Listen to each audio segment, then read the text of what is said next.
Well, as Ed said, shares in Australia's biggest bank, the Commonwealth, did fall after its annual profit grew 11% in that last financial year. But as we've told you this profit season, the outlook is almost more important than the last year's results.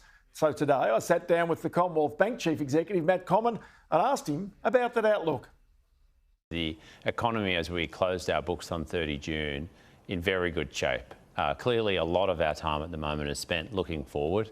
We're very conscious of the uncertainty facing many of our customers with rising interest rates and rising cost of living, and just thinking about how the economy is likely to perform over the next couple of years was clearly been very strong over the last 12 months. And of course, as the biggest financial institution, that really underpins our performance. OK, but then you've given today a pretty upbeat view of where you think Australia lands. It's like the Reserve Bank, like the Treasury. You believe there's a soft landing for Australia's economy. There is no recession. Is that the base case that you've got? That's our central case. There's a path, to use your terms, a softer landing. It's still going to be a short, sharp contraction in that scenario, and we see another 75 basis points of cash rate tightening, and clearly that's having an impact today, and it will continue to. I think what we are optimistic and believe is possible is that a harder landing, or certainly the scenario that's facing many other economies around the world, where inflation is much higher and rates are going to need to go up further and for longer, that would clearly have a bigger overall impact. And we believe that can be avoided in Australia, and we're certainly hopeful to do anything we can to support that. A wage rise is one of the big issues. It has to be dealt with by the Australian economy, by the government, by businesses. I do know that your wages bill, your cost of labour, was up significantly. Was that largely hiring extra people, or was that really about wage increases you've had to pass on? Well, we've passed on wage increases of more than 3%, but we've added a number of new people into the Commonwealth Bank, both in the last year and the last couple of years, where we've wanted to invest in the business. Clearly, a big investment in technology and the people associated with that. We're investing almost $2 billion in cash across our technology. We've also added business bankers, home lenders, a number of other people right across the business. But as you said, that's one of the key issues at the moment facing employers, and certainly customers, but also just other businesses that I speak to, trying to work out how to best obviously support their own people, but also importantly, as you know, Ross, if wages are to rise too quickly, or certainly are indexed to a spike in inflation, that can also increase future inflation because consumption isn't slowing at the rate that's we would otherwise like to see, in which case rates will have to go higher and for longer, which would have a more significant downward impact on the Australian economy. And as a large employer, there's a point at which you will make decisions about the size of your labour force as to whether you need more staff, fewer staff. At the moment, quite clearly, there's a growing labour force in Australia, and we need more labour coming from overseas potentially. But there is a point that if inflation, interest rates and the economy start to slow, that businesses such as yours, a lot of other businesses that are customers of yours, start to have to consider cutting back. At what point do you think we get there? Yeah, I mean, that's right. And certainly over the medium term, the only way to sustain increases in wages, in real wages, is through productivity.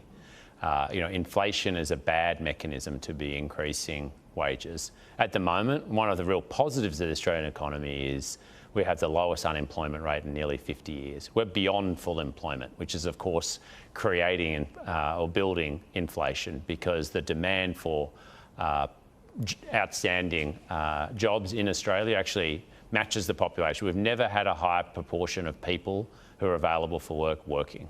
And so that's underlying, that's a fantastic thing. It is too strong at the moment. So a degree of softening around that. And we expect actually in the near term, probably unemployment will go slightly lower, but over the course of 2023, we expect it will go towards 4%, which is still incredibly low. I did note that you had spent less in the past year on office space, leases, all that type of stuff. Is that actually because you might have lots of workers, but you actually can't get them into the office all the time? Is that a natural thing? Is that going to affect, say, the commercial office space long term?